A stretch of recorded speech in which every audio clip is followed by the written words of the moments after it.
O debate sobre o PL das fake news esquentou bem o debate nessa semana nas redes, né? O tema foi o assunto do dia ontem, quando havia expectativa de que o projeto pudesse ser votado no Congresso. Acabou que o relator pediu adiamento da votação. Muito tem sido discutido sobre isso e eu não quero seguir mais do mesmo aqui.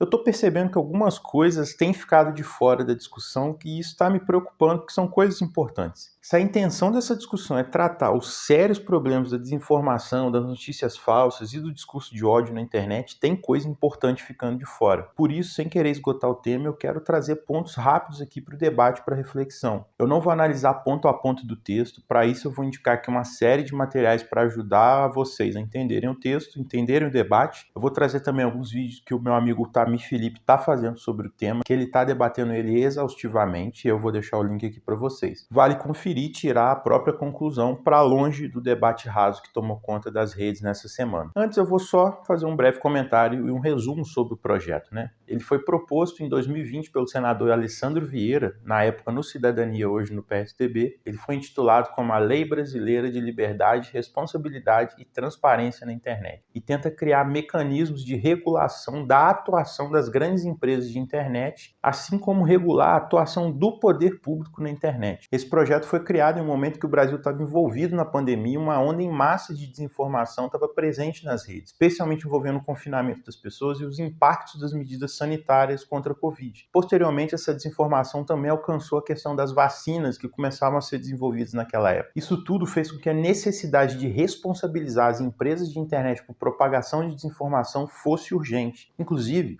esse é um dos principais pontos positivos do projeto de lei. As empresas não podem mais se comportar como se não fosse com elas. A ideia do projeto é que elas sejam responsabilizadas por desinformação e criem mecanismos que tentem coibir a disseminação dessas práticas, como impedindo contas falsas, aumentando a rigidez das regras e tudo mais. Só que qual que é o problema? A questão é que esse PL, esse projeto de lei, ele foi proposto em 3 de julho de 2020 e foi aprovado pelo plenário do Senado, só que ele ficou parado por um tempo. Agora ele volta à discussão a partir dos eventos de 8 de janeiro, quando os fanáticos bolsonaristas invadiram a sede dos três poderes em Brasília. Por conta disso, ele teve uma série de modificações da proposta original. Para vocês terem uma ideia, o texto original tinha 14 páginas, o texto atual tem 111. Muita coisa foi acrescentada desde então isso gerou muita discussão. E como tudo nesse país de hoje virou alvo da polarização tóxica que tomou conta da sociedade brasileira. As pessoas não discutem mais o projeto, seus possíveis pontos positivos ou negativos, mas sim quem está a favor, quem está contra, com cada lado achando que está numa batalha do bem contra o mal. Como toda simplificação grosseira, muita coisa fica de fora da discussão, o debate se torna tóxico, irracional e completamente vazio. Diante disso, eu vou destacar alguns pontos que eu acho que estão ficando de fora dessa discussão e que são importantes para esse debate. O primeiro ponto, um ponto essencial,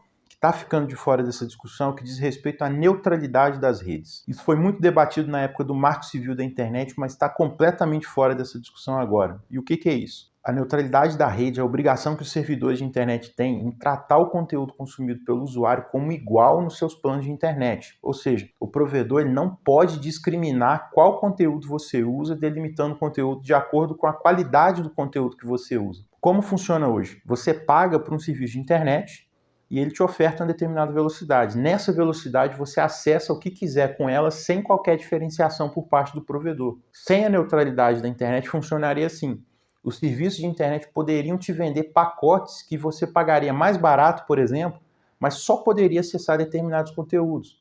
Por exemplo, pacotes de redes sociais e de e-mail, pacotes de serviços de streaming de vídeo que demandam mais internet e por aí vai. A neutralidade da rede ela é muito importante, mas tem uma coisa muito importante ficando de fora e que está acontecendo. As operadoras de celular estão burlando isso. Na sua internet de casa, você paga um valor fixo de internet e acessa o que quiser, mas no celular não é bem assim. As operadoras elas vendem planos e serviços que tiram da contagem da internet certos aplicativos, especialmente os das redes sociais. Esses aplicativos não contam no gasto mensal da internet.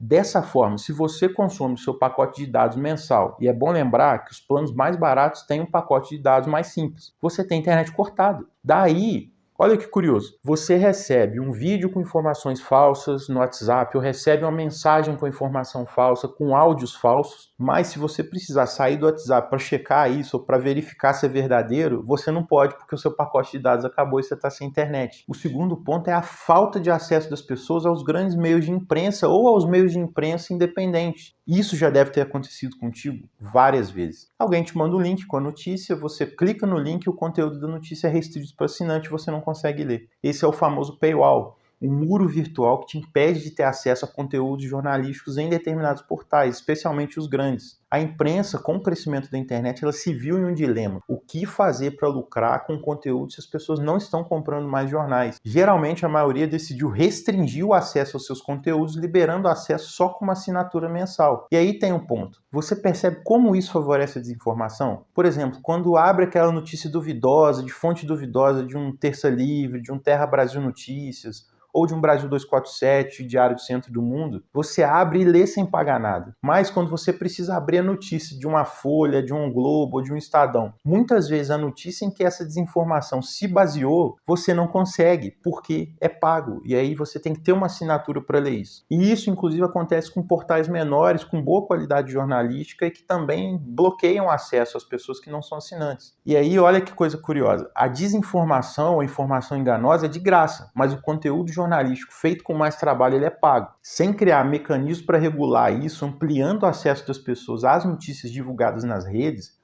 as pessoas vão continuar a ser estimuladas a acessar conteúdo enganoso. E o último ponto, que é o mais estrutural dessa discussão, é a falta de educação para a tecnologia do brasileiro. O Brasil é um país que tem enorme defasagem em termos educacional. Muitos jovens, eles ainda hoje saem da escola sem o conhecimento básico de leitura. Muita gente, especialmente as pessoas mais velhas, ainda tem uma dificuldade enorme de acessar a internet, são vítimas de golpe, de desinformação e tudo quanto é tipo de pilantragem. Isso não se resolve apenas com uma lei regulando as redes. Isso se resolve com investimento massivo em educação, investimento em construção de escola, de biblioteca, programa de alfabetização digital e um monte de outras iniciativas que são essenciais e que não são feitas. Enquanto a sociedade é cada vez mais conectada, as pessoas simplesmente não estão preparadas para lidar com essas novas tecnologias. E aí entra um ponto. Algum tipo de regulação para o combate à desinformação é importante, mas isso é enxugar gelo perto do tamanho da defasagem educacional que a gente tem hoje no Brasil. E aí, para fechar esse comentário, eu não posso deixar de destacar a lambança do governo federal na discussão em relação ao PL das fake news. O debate sobre o combate à desinformação é um debate urgente e necessário na sociedade brasileira. Como a gente viu na pandemia, no caso do 8 de janeiro, no caso dos ataques às escolas, tem algo muito grave que precisa ser enfrentado nessa questão das redes. Agora, ao invés de aproveitar o debate em alto para politizar a sociedade, o governo tocou essa discussão da pior forma possível. Por quê? O governo deveria ter chamado uma grande mesa de debate com especialistas de várias vertentes para aprofundar essa discussão ao máximo. Deveria ter pego quem estuda as redes sociais a sério para montar um grupo de trabalho junto com o criador da lei e com o relator dela no Congresso para chegar a um texto de consenso. O que o governo fez? Ele atropelou a discussão aprovando regime de urgência para o projeto de lei,